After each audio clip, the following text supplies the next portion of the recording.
Hello everyone. Welcome back to our YouTube platform daily current affairs session. ఇదే మొదటిసారిగా మీరు నా క్లాసు చూస్తున్నట్లయితే సబ్స్క్రైబ్ చేసుకోండి. కంటెంట్ నచ్చితే గనక ఖచ్చితంగా లైక్ ఇవ్వండి. అండ్ కాంపిటేటివ్ ఎగ్జామ్ ప్రిపేర్ అవుతున్న మీ ఫ్రెండ్స్ అందరికీ ఈ వీడియో షేర్ చేయండి. ఓకేనా? మన పీడిఎఫ్ తెలుగు అండ్ ఇంగ్లీష్ బైలింగ్వల్లో కింద టెలిగ్రామ్ గ్రూప్ రోహిత్ అకాడమీలో ఉంటుంది. You can acquire it and make notes. Okay, yes, looking to our first topic. Yes, మనం స్టార్ట్ చేసాం మోర్ దెన్ యూపీఎస్సీ అనే కాన్సెప్ట్తో. ప్రతిరోజు ఒక క్వశ్చన్, వీడియో ఎండింగ్లో దాని ఎక్స్ప్లెనేషన్. ఒకవేళ మీకు ముందే ఆన్సర్ చూస్తే కింద కామెంట్ చేయండి. ఓకేనా? ఎస్, మన క్వశ్చన్ చూడండి. కన్సిడర్ ద ఫాలోయింగ్ స్టేట్మెంట్స్ అని ఒక 2 స్టేట్మెంట్స్ ఇచ్చాం. ఎవరి గురించి? ఏషియన్ జియాంట్ టార్టాయిస్ గురించి. ఎవరి గురించి? ఏషియా జియాంట్ టార్టాయిస్ అంటే చాలా పెద్ద ఆసియాలో ఉన్న ఒక పెద్ద టార్టాయిస్ గురించి. 2 ఏంటి? It is the largest tortoise species in Asia. మరి ఇది ఆసియాలో అతిపెద్ద టార్టాయిస్ స్పీషీస్ ఏనా? Next, it is listed as the endangered on the IUCN list. IUCN red లిస్ట్లో చూసుకుంటానంట, ఇది ఎండేంజర్ లిస్ట్లో ఉందా లేదా అనేవి 2 మనకి స్టేట్మెంట్స్ వచ్చినాయి. How many statements are correct among this? ఓకేనా? సో ఈ 2 చూసుకుంటే ఎన్ని కరెక్ట్ మనకి? దీని గురించి మనం ఈరోజు కరెంట్ అఫైర్లో ఉంటుంది. వీడియో చూసాక వెంటనే ఆన్సర్ చేయండి. ఓకేనా? ఎస్, స్టార్ట్ చేద్దాం.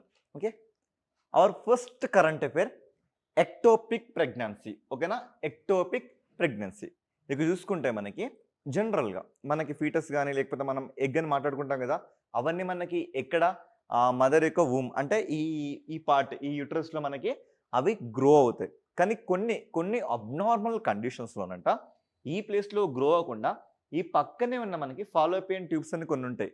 ఈ ఫాలోపియన్ ట్యూబ్స్లోనే ఇక్కడనే ఎగ్ అనేది గ్రో అయ్యి అప్రాక్సిమేట్ చూసుకుంటే 6 వీక్స్ టు 16 వీక్స్ మధ్యలో అది బ్రేక్ అయిపోయే ఛాన్స్ ఉంటుందట.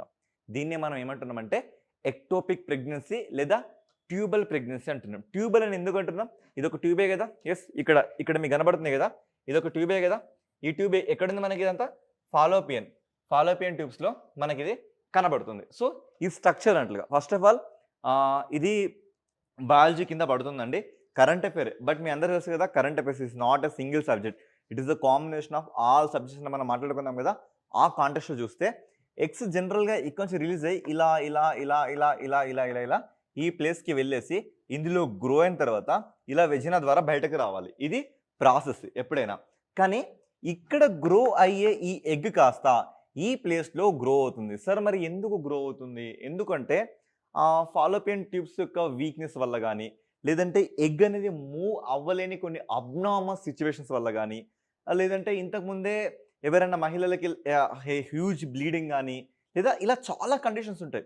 వీటన్నిటి కాంటెక్స్ట్ చూసుకుంటే ఇలా సమ్టైమ్స్ ఈ ఎక్టోపిక్ ప్రెగ్నెన్సీ మనకి కనబడుతుంది. మరి ఎందుకు ఇది లైమ్లైట్లోకి వచ్చిందంటే, వెరీ రీసెంట్గా యూపీలో ఒక సిటీ ఉంటుందండి, ఆ సిటీ పేరు బులంద్ షహర్. ఇక్కడ చూసుకుంటానంట మనకి ఎంఆర్ఐ స్కాన్లో చూసుకుంటే లివర్లో కాలేయంలో పెరుగుతున్న ఒక పిండం బయటపడింది. ఈ అత్యంత అరుదైన పరిస్థితిని మనం ఏమంటామంటే ఇక్కడ చూసుకుంటే ఏంటి? ఎక్టోపిక్ ప్రెగ్నెన్సీ లేదా ట్యూబల్ ప్రెగ్నెన్సీ అని మనం దీన్ని పిలవడం జరుగుతుంది. సో ఇది దీనికి సంబంధించిన ఇష్యూ. ఒకసారి మనం దీన్ని అడ్రస్ ఇస్తే మనకు అర్థమైపోతుంది. జనరల్గా ఇవి ఎందులో మనకి ఫాలోపియన్ ట్యూబ్స్ నుంచి ఈ యూటరస్ అంటే తల్లి యొక్క గర్భసంచిలోకి రావాలి, ఊమ్లోకి. సో అలా చూసుకుంటే ఇది జరుగుతుంది. సో కొన్నిసార్లు ఇది శరీరంలో ఇతర ప్రాంతాల్లో కూడా సంభవిస్తుంది. లైక్ చూసుకుంటే అండాశయంలో కానీ, ఉదర కుహరంలో కానీ, అబ్డోమెన్ క్యావిటీస్లో కానీ, lower part of the uterus కానీ, ఓవరీస్లో కానీ. సో ఇవన్నీ ఇలా మనకి జరుగుతుంది. సో ఇది దీనికి సంబంధించిన ఇష్యూ. ఎప్పుడైనా రేపు పొద్దున మీకు ఎక్టోపిక్ ప్రెగ్నెన్సీ అనే పదం దేని గురించి మాట్లాడుతుంది, ఇది ఏం చెప్తుంది అనే కొన్ని రకాల క్వశ్చన్స్ మనం తెలంగాణ గ్రూప్ 2లో చూసాం. అదే విధంగా చెప్తున్నా. అందుకే ఇలాంటి ఒకాబులర్స్ని, ఇలాంటి టర్మినాలజీని కూడా గుర్తుపెట్టుకొని నోట్స్ చేసుకోండి. అర్థమవుతుందా? ఎస్. సో మరి సిమ్టమ్స్ ఎట్లుంటాయంటే ఇప్పుడు నేను చెప్పాను కదా. సో చూసుకుంటే ఇక్కడ మనం చూడొచ్చండి, it is also similar to the those in early pregnancy such as the missed periods miss అవ్వడం కానీ, నాజియా తల తిప్పడం కానీ, టెండర్నెస్ ఆఫ్ ది బ్రెస్ట్ కానీ. సో ఇవన్నీ మనకి ఇక్కడ జరగవచ్చు. డిస్కంఫర్ట్ కానీ, పెయిన్ ఇన్ ద షోల్డర్స్ కానీ, డిజినెస్ కానీ, బ్యాక్ పెయిన్ కానీ, ఇవన్నీ సిచ్యువేషన్స్ని మనం ఇక్కడ అబ్జర్వ్ చేయవచ్చు. ఇది చూసుకుంటే దాదాపుగా 6 వీక్స్ టు 16 వీక్స్ వరకు ఉండి తర్వాత అది రప్చర్ అయిపోతుంది. ఇది చాలా అంటే చాలా వెరీ అబ్నార్మల్ కండిషన్. ఓకేనా? మరి క్వశ్చన్స్ మనం ఎలా ఎక్స్పెక్ట్ చేయొచ్చు? ఈ ఎక్టోపిక్ ప్రెగ్నెన్సీ యొక్క టర్మ్ ఎంత మనకు కనబడుతుంది? సో చూసుకుంటే ఇప్పుడే కదా నేను మాట్లాడా, 6 వీక్స్ టు 16 వీక్స్ వరకు ఇది ఉండి తర్వాత అది రప్చర్ అయిపోతుంది. ఓకేనా? లోపల next what is the concept of the ectopic pregnancy? Ectopic pregnancy అంటే ఏంటి? జనరల్‌గా గర్భసంచిలో పెరగాల్సిన ఆ పిండం కాస్త దాని వెలుపల గాని, ఈ ఫాలోపియన్ ట్యూబ్స్‌లో గాని ఇలా ఎక్కడో దగ్గర అమర్చబడి ఇలా మనకు కనబడుతుంది. Okay. Yes. Next she leads programme పేరులోనే ఉంది. She leads. షీ అంటే ఆమె, లీడ్స్ అంటే నాయకత్వం వహించాలి. అంతేనా? షీ లీడ్స్ ప్రోగ్రామ్ అనేది ఈసారి సెకండ్ ఎడిషన్ జరిగింది మనకి. ఎక్కడ? న్యూఢిల్లీలో జరిగింది. ఇది కాంటెక్స్ట్. ఈ కాంటెక్స్ట్‌ని అల్లుకున్న కరెంట్ అఫైర్స్ ఉందో ఒకసారి చూసుకుంటే మనకి సరిపోతుంది.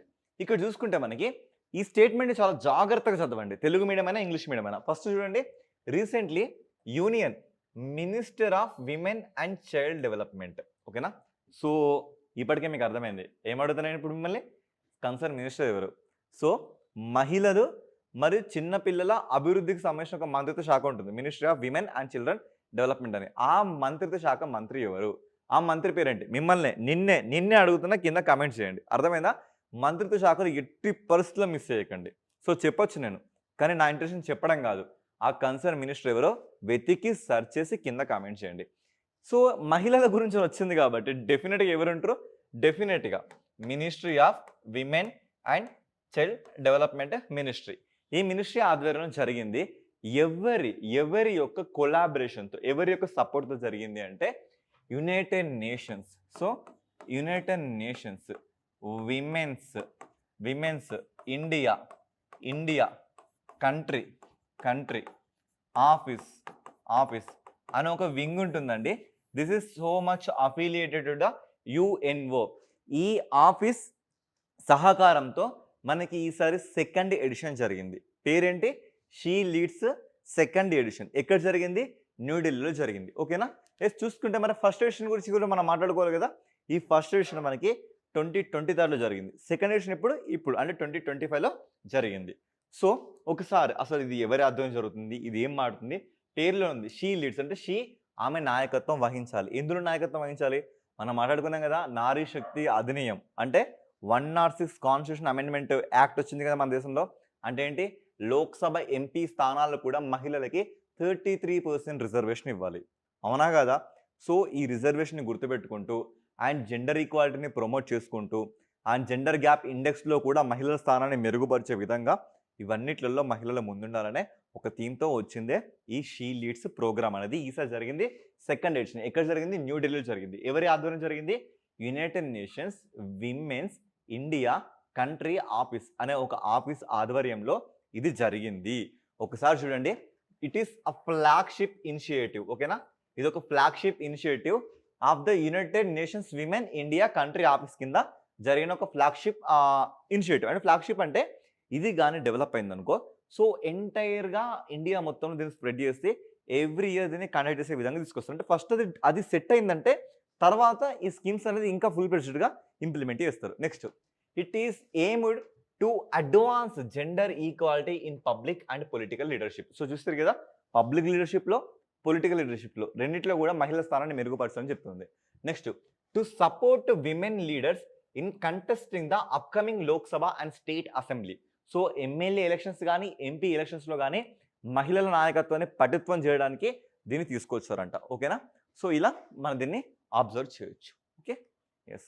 మరి main role of the United Nations women ఏం చేస్తారంటే, so it to support intergovernmental bodies such as commissions of the status of women. అంటే విమెన్కి సంబంధించిన కొన్ని కమిషన్స్లో కానీ, లేదా ఫార్ములేషన్ ఆఫ్ ద పాలసీ మేకింగ్స్లో కానీ, లేదా గ్లోబల్ స్టాండర్డ్స్ విమెన్ కోసం ఎలా సెట్ చేయాలి, లేదా నామ్స్ ఎలాంటి ప్రమాణాలని మనం స్థిరీకరించాలి విమెన్స్ కోసం, ఇవన్నిట్లలో ఈ యునైటెడ్ నేషన్స్ విమెన్ ఆఫీస్ అనేది చాలా క్రూషియల్గా వర్క్ చేస్తుందని ఈ థీమ్ మనకి చెప్పడం జరుగుతుంది. ఇక చూసుకుంటే ఈ ఆఫీస్ మనకి ఎప్పుడు క్రియేట్ అయింది చూసుకుంటే మనకి ఇది 2010లో క్రియేట్ అయింది. ఓకేనా? సో ఇలా మనం చూసుకుంటే ఈ షీ లీడ్స్ ఫస్ట్ ఎడిషన్ మనకి ఎప్పుడు జరిగింది? మనకి 2023లో జరిగింది. ఓకేనా? మళ్ళీ ఎప్పుడు జరిగింది? 2025లో జరిగింది. ఇది ఏం చెప్తుంది? జెండర్ ఈక్వాలిటీని ప్రమోట్ చేస్తుంది and upcoming elections for state assembly and Lok Sabha elections వీటి గురించి ఇది మాట్లాడుతుంది. ఓకేనా? క్లియర్. నెక్స్ట్, సో చూసుకుంటే కొన్ని క్వశ్చన్స్ అండి మనకి. What does the United Nations organisation do and what are the leadership of the programmes. So అసలు నాయకత్వం అంటే ఏంటి? యుఎన్ఓ ఏం చేస్తుంది? ఇవి దీనికి సంబంధించిన క్వశ్చన్స్.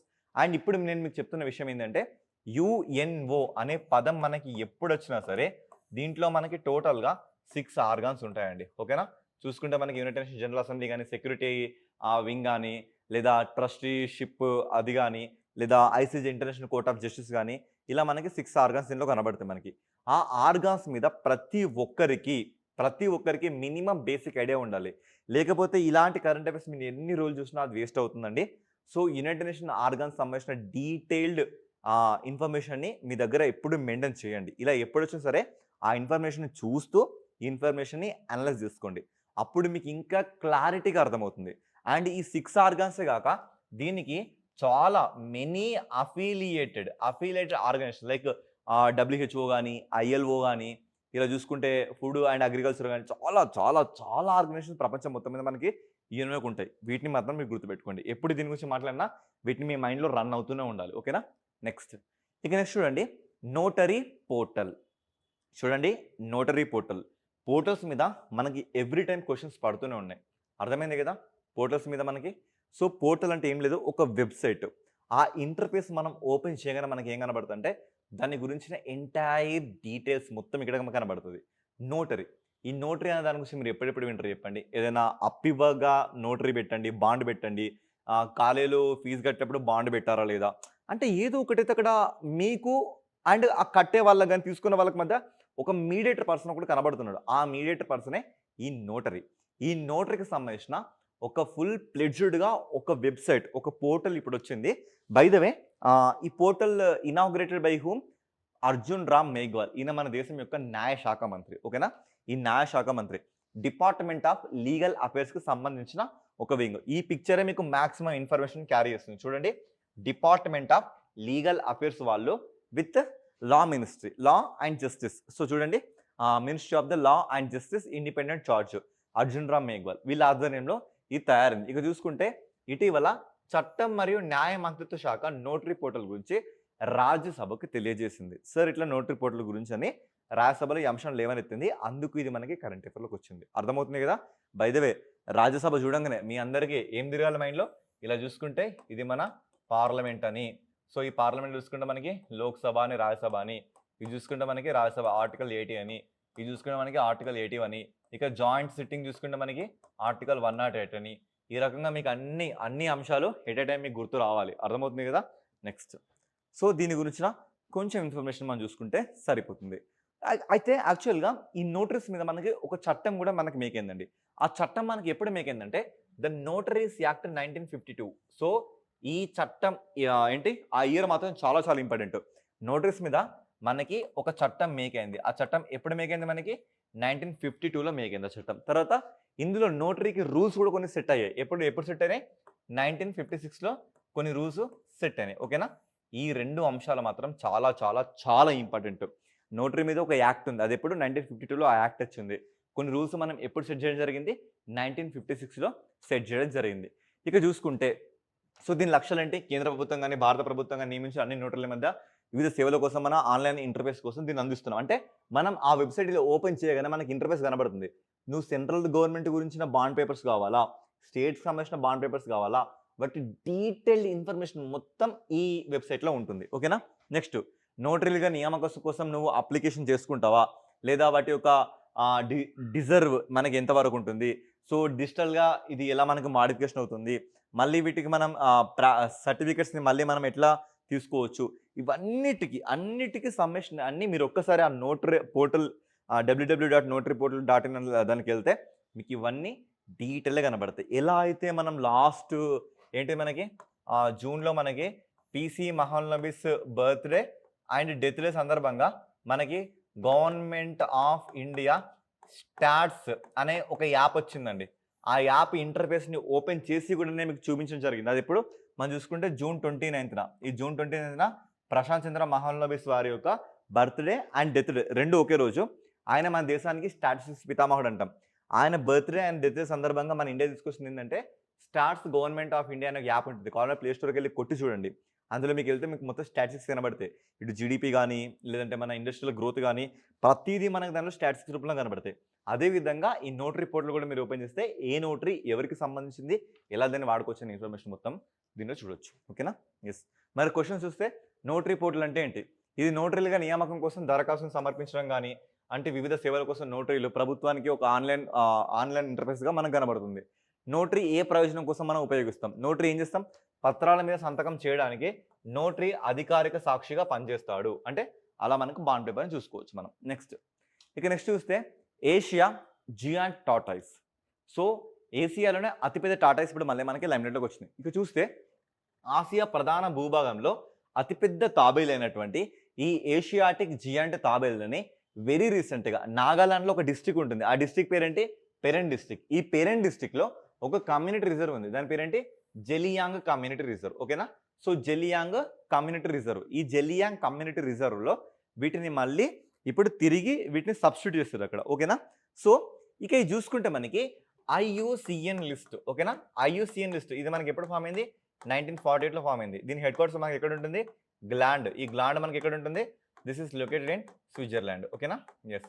సో ఇది మనకి 1964 నుంచి ఇలా రెడ్ డేటా బుక్ ఇస్తుంది. ఈ రెడ్ డేటాలో చూసుకుంటే మొత్తంగా మనకి 9 కేటగిరీస్ ఉంటాయి. ఓకేనా?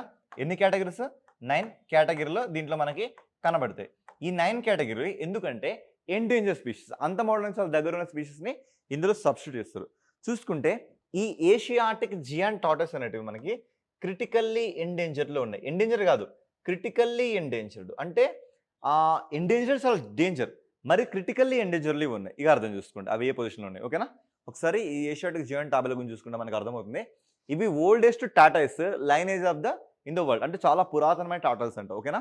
నెక్స్ట్ ఇవి మనకి ఎక్కడెక్కడ కనబడతాయి అంటే, సో చూసుకుంటే ఇవి మనకి tropical and sub tropical hill ఫారెస్ట్లో మనకు కనబడతాయి. అంటే ఉష్ణమండల ఉప ఉష్ణమండల ప్రాంతంలో మనకు కనబడతాయి. ఇవి చూసుకుంటే మనకి గ్రేష్ బ్రౌన్ కలర్లో ఉంటాయి. ఒకసారి చూడండి, మనకి గ్రేష్ బ్రౌన్ కలర్లో కొంచెం చార్కోల్ కలర్లో కనబడుతుందా? ఇవి చూడండి, చార్కోల్ అంటే బొగ్గు రంగు ఇక్కడ మనకు కనబడుతుందా? సో అలా. ఓకేనా? వీటి అపియరెన్స్ మనకి ఇలా కనబడుతుంది.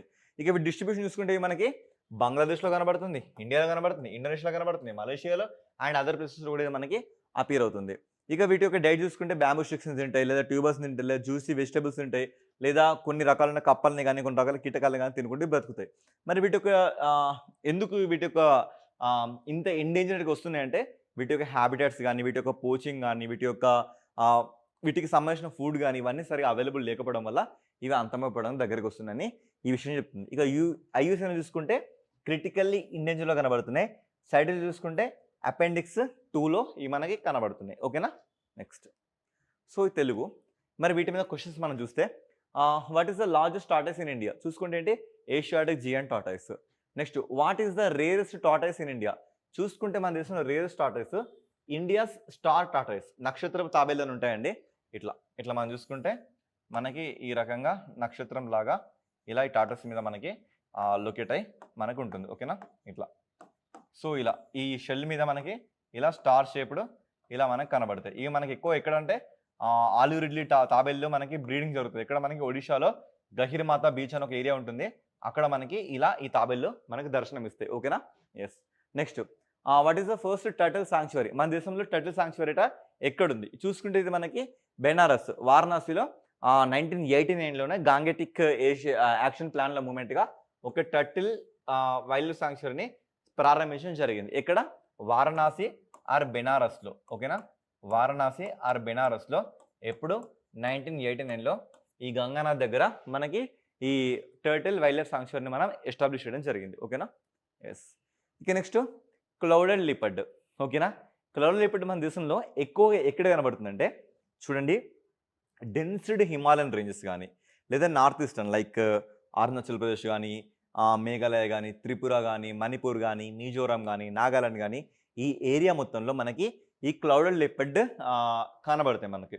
సో క్లౌడెడ్ లిపర్డ్ అంటే ఈ లిపర్డ్ చూడండి, అక్కడ దట్టమైన మేఘాయుత వాతావరణం వచ్చినప్పుడు మనకి ఆ క్లౌడ్స్ అనేవి ఎలా ఫామ్ అవుతాయో వీటి మీద ఉన్న అవి కూడా మనకి అలా ఫామ్ అవుతాయని చెప్తుంది. ఇవి మరీ పెద్ద బిగ్ క్యాట్స్ కాదు, అలానే స్మాల్ క్యాట్స్ కూడా కాదు. బిగ్ క్యాట్స్ అంటే ఇప్పుడు మనం చూస్తున్న టైగర్స్ కానీ, లయన్స్ కానీ ఇవి అన్నట్టుగా. స్మాల్ క్యాట్స్ అంటే మనం చూస్తున్న చిన్న పిల్లలు కానీ. ఈ చిన్న పిల్లలకి కొంచెం ఎక్కువ, పెద్ద పిల్లలకి కొంచెం తక్కువ, అంటే మీడియం రేంజ్లో వీటిని మనం చూడొచ్చు. అయితే ఇవి ఎందుకు ఇంత ఇప్పుడు మళ్ళీ లైమ్లైట్లోకి వచ్చినాయంటే మన దేశంలో ఇక్కడ చూడండి, ఇండియన్ ఫారెస్ట్ సర్వీస్కి చెందిన ఒక అధికారి సుశాంత్ నంద ఇటీవల ఎక్స్‌లో ఒక పోస్ట్ చేసిండు. దేని గురించి అంటే ఈ క్లౌడ్ లెపర్డ్ టైగర్స్ గురించి. సో, పోస్ట్ చేస్తే ఆ పోస్ట్ వల్ల మళ్ళీ ఇవి అందరూ మాట్లాడుకోవడం జరుగుతుంది. ఇక బై ద వే మనం త్రిపురలో చూస్తే వీటి మీద సెపరేట్‌గా ఒక, ఒక నేషనల్ పార్కే వీటి మీద సెపరేట్‌గా కనబడుతది. ఓకేనా? యెస్. నెక్స్ట్ మరి వీటి గురించి కొంచెం చూద్దామండి. ఇవి హిమాలయన్ దట్టమైన అడవుల్లో ఆగ్నేయ ఆసియా ప్రధాన భూభాగంలో మనకి చైనా వరకు విస్తరించి కనబడతాయి. బలిష్టమైన శరీరం ఉంటుంది. ఇవి చిన్న పిల్లల్లో కొంచెం ఎక్కువ, పెద్ద పిల్లల్లో కొంచెం తక్కువ కనబడుతున్నాయి. ముఖ్యంగా వీటిలో 2 రకాల లిపర్డ్స్ మనకు కనబడుతున్నాయి. ఒకటి చూసుకుంటే ఆగ్నేయాసియా ప్రధాన భూభాగంలో కనిపించే cloud leopards. Next Sumatra, Borneo, Java ఈ మలేషియా దీవుల్లో కనబడే కొన్ని రకాలైనవి. ముఖ్యంగా చెప్పాలంటే వీటికి రోరింగ్ కెపాసిటీ లేదు. అంటే ఇవి గర్జించలేవు. అర్థమవుతుందా? సో, అలా వీటిని మనం ఆ లెవెల్ ఆఫ్ బిగ్ క్యాట్స్ లెవెల్‌లో మనం వీటిని ట్రీట్ చేయలేమన్నట్లుగా. ఇక వీటి యొక్క డిస్ట్రిబ్యూషన్ చూసుకుంటే మనకి నేపాల్‌లో గాని, బంగ్లాలో గాని, ఇండియాలో గాని, తర్వాత Indonesia, సుమాత్రా, Borneo, north east so, ఇవన్నీ ఏరియాస్‌లో ఇది మనకి కనబడుతుంది. And it is the state Animal of the Meghalaya also. ఇది మేఘాలయ రాష్ట్ర జంతువు. మనం మొన్నే మాట్లాడుకున్నాం. తమిళనాడు రాష్ట్ర జంతువు ఏంటి? నీలగిరి థార్ అని మాట్లాడుకున్నామా లేదా? అదే మనం నాగాలాండ్ అరుణాచల్ ప్రదేశ్ యొక్క రాష్ట్ర జంతువు ఏంటి? మిథున్ అని మాట్లాడుకున్నామా లేదా? వీళ్ళందరూ మనకు వస్తూనే ఉన్నారు గదా! సో, ఈరోజు క్లౌడ్ లెపర్డ్ గాడు వచ్చిండు. అట్లా అన్నట్లుగా. ఓకే. యెస్. సో, ఇక తర్వాత ఐసీఎన్ లిస్ట్‌లో చూసుకుంటే వీళ్ళు మనకి ఏ పొజిషన్‌లో కనబడుతున్నారంటే వల్నరేబుల్ పొజిషన్‌లో కనబడుతుండ్రు. ఓకేనా? వీళ్ళు మనకి ఏ పొజిషన్‌లో కనబడుతున్నాడు వీడు? వల్నరేబుల్‌లో ఉన్నాడు. అంటే అత్యంత ఎక్కువ హాని పొందడానికి ఆస్కారం ఉన్న ఏరియాలో ఇప్పుడు మనకు క్లౌడ్ లెపర్డ్ గాడు కనబడుతున్నాడు. ఓకేనా? యెస్. మరి కొన్ని క్వెషన్స్ మనం ఇక్కడ అబ్జర్వ్ చేస్తే ఇది ఏ రాష్ట్రానికి రాష్ట్ర జంతువుగా ఉంటుంది? మేఘాలయకి. సో, క్లౌడ్ లెపర్డ్‌ని మన భారతీయ రాష్ట్రాలు ఎక్కడ చూడొచ్చు? వెస్ట్ బెంగాల్ గాని, మేఘాలయ గాని, త్రిపుర, మిజోరాం, మణిపూర్, నాగాలాండ్, అరుణాచల్ ప్రదేశ్‌లో చూడొచ్చు. ఇది ఐసీఎన్ లిస్ట్‌లో ఎక్కడుంది మనకి? వల్నరేబుల్ అంటే అత్యంత దుర్బలమైన సిట్యుయేషన్‌లో ఇది మనకి కనబడుతుంది. ఓకే. నెక్స్ట్. సో, యాక్చువల్‌గా ఇది ఒక 3, 4 డేస్ కింద డిస్కస్ చేయాల్సింది. బట్ మిస్ అయింది. మిస్ అయినా మీరు ఏం టెన్షన్ పడకండి. అన్ని కరెంట్ అఫైర్స్ మనం కవర్ చేసి తీరుతాం. ఏదైనా సరే ఇది సింగిల్ స్టాప్ సొల్యూషన్‌గా మీకుంటుంది. మన పీడీఎఫ్‌లో మన డేటా మొత్తంగా మీకు యూజ్ అవుతాయి. ఓకేనా? సో, ఫస్ట్ చదవండి. Heart on wheels initiative. So, ఇక్కడ మీకు ఒక మొబైల్ హ్యాండ్లూమ్ థింగ్ మీకు కనబడుతుంది. అంటే ఇలా ఊరూరుగా పట్టణాలకు వెళ్ళి హ్యాండ్లూమ్స్‌ని ప్రొవైడ్ చేయనమాట. వెరీ రీసెంట్‌గా మనకి ఆగస్టు 7న మనం national handloom or weavers day జరుపుకున్నాం కదా! దాని సందర్భంగా ఈ ఇనిషియేటివ్ వచ్చిందన్నట్లుగా. చూసుకుంటే జౌళి మంత్రిత్వ శాఖ. యెస్. మళ్ళీ వచ్చింది. జౌళి మంత్రిత్వ శాఖ. Ministry of textiles. సో, ఎవరు కన్సర్న్ మినిస్టర్? మినిస్ట్రీ ఆఫ్ టెక్స్టైల్స్‌కి సంబంధించిన మంత్రి ఎవరు? నిన్నే అడుగుతున్నా. మళ్ళీ కామెంట్ చేయి. అర్థమవుతుందా? సో, మినిస్ట్రీస్ ఏది కూడా వదిలే ప్రసక్తే లేదు. సో, చూడండి ఏంటి మనకి జౌళి శాఖ మంత్రి పేరు ఏమిటి? జౌళి శాఖ మంత్రి పేరు ఏమిటి? ఇక చెప్పాలి మీరే. అర్థమైందా? ఇది నా క్వెషన్ కాదు. మీకు మాత్రమే చెందిన క్వెషన్. ఓకేనా? యెస్. సో, చూసుకుంటే ఆగస్ట్ 5, 2025న న్యూఢిల్లీలో జరిగిందేంటి? 11th నేషనల్ హ్యాండ్లూమ్ డే సందర్భంగా హాత్ ఆన్ వీల్స్ అనే ఒక మొబైల్ చేనేత మార్కెట్‌ని ప్రవేశపెట్టారు. అంటే ఏం లేదండి. ఇది పట్టణాలకెళ్ళి ఇలా ఒక మొబైల్ ట్రక్‌లో ఇలా చేనేత వస్త్రాలు వెళ్ళి ఆ చేనేత వస్త్రాల్ని అక్కడ వాళ్ళకి షో చేసి అమ్మడం జరుగుతది. అంతే. ఓకేనా? ఇక చూసుకుంటే ఇదేం చేస్తుందంటే మన టెక్స్టైల్స్‌ని ప్రమోట్ చేయాలి. వీళ్ళ థీమ్ ఏంటంటే my handloom, my pride, my product, my pride. So, my handloom, my pride, my product, my pride అనే థీమ్‌తో వీళ్ళు దీన్ని డిస్ట్రిబ్యూట్ చేయడం జరుగుతుంది. ఎవరి కొలాబరేషన్ చూసుకుంటే నేషనల్ హ్యాండ్లూమ్ డెవలప్మెంట్ కార్పొరేషన్ అనే ఒక కార్పొరేషన్ ఉంటుంది. వీళ్ళ కొలాబరేషన్స్‌తో దీన్ని తీసుకురావడం జరుగుతుంది. యెస్. ఇలా చూసుకుంటే మీడియేట్స్‌ని తొలగించడం గాని, మంచి నాణ్యమైన ధరను చూపించడం గాని, ప్రాంతీయ నేత అండ్ సాంస్కృతిక పరిరక్షణ మీద అవగాహన కల్పించడం గాని, ఇవన్నీ థింగ్స్ దీంతో జరుగుతాయని ఈ ఇష్యూ చెబుతుంది. ఓకేనా? ఇక నెక్స్ట్ మరి కొన్ని ప్రాక్టీస్ క్వెషన్స్‌ని మనం చూసుకుంటే దీని మీద. వావ్! ఓకే. నేను ఫస్ట్ మనం మాట్లాడుకున్నాం కదా! First practice question. దానికి సంబంధించిన ఆన్సర్ ఇక్కడ మనకు కనబడుతుంది. ఓకేనా? ఫస్ట్ చూడండి. ఏషియాటిక్ జియంట్ తాబేళ్లట. ఇవి మన ఆసియాలోనే అతిపెద్ద తాబేళ్లు అంటున్నాం. ఈ స్టేట్మెంట్ రైటా? కాదా? ఐసీఎన్ రెడ్ లిస్ట్‌లో ఇవి అంతరించిపోతున్నట్లుగా. అంటే ఎండేంజర్ స్పీషీస్‌గా ఇవి ఉన్నాయంట. మరి ఉన్నాయా లేవా? మీరే చెప్పండి. సో, ఒకసారి మళ్ళీ మనం వెళ్దాం. ఏషియాటిక్ తాబేళ్లు. సో, ఇవి ఆసియా అండ్ భారత్‌లోనే అతిపెద్ద తాబేళ్లు. ఆ స్టేట్మెంట్ రైటే. బట్ ఇవి ఐయూసీఎన్ లిస్ట్‌లో ఏ లిస్ట్‌లో ఉన్నాయి మనకి? ఎండేంజర్డా? క్రిటికల్లీ ఎండేంజర్డా? ఒకసారి మీరే చూడండి. ఎండేంజర్డా? క్రిటికల్లీ ఎండేంజర్డా? ఇప్పుడు మళ్ళీ మనం క్వెషన్ సైడ్ వెళ్దాం పదండి. యెస్. మన క్వెషన్ ఇదే. ఈ క్వెషన్ చూడండి. ఐయుసిఎన్ లిస్ట్లో ఇవి ఎండేంజర్ ఉన్నాయంట. కాదు, ఇవి ఏ లిస్ట్లో ఉన్నాయి మనకి? Critically endangered. ఓకేనా? సో ఈ లిస్ట్లో ఉన్నాయి మనకి ఇవి క్రిటికల్లీ ఎండేంజర్ లిస్ట్లో మనకు ఉన్నాయి. So only statement 1 is right. So చూడండి, ఇలానే మీ క్వశ్చన్స్ అన్నీ కోల్పోతారు, గుర్తుపెట్టుకోండి. సో చాలా జాగ్రత్తగా చదవండి ఏది చదివినా కూడా. ఓకే, సో డీటెయిల్ ఎక్స్ప్లెనేషన్ ఇక్కడ ఇవ్వడం జరిగింది. యా, ఇవి ఈరోజు కరెంట్ అఫైర్స్. ఇంతకంటే మోర్ క్వాలిటీతో మనం మళ్ళీ కలుసుకుందాం. ఓకేనా? Until then signing off your Shravan sir. Thank you.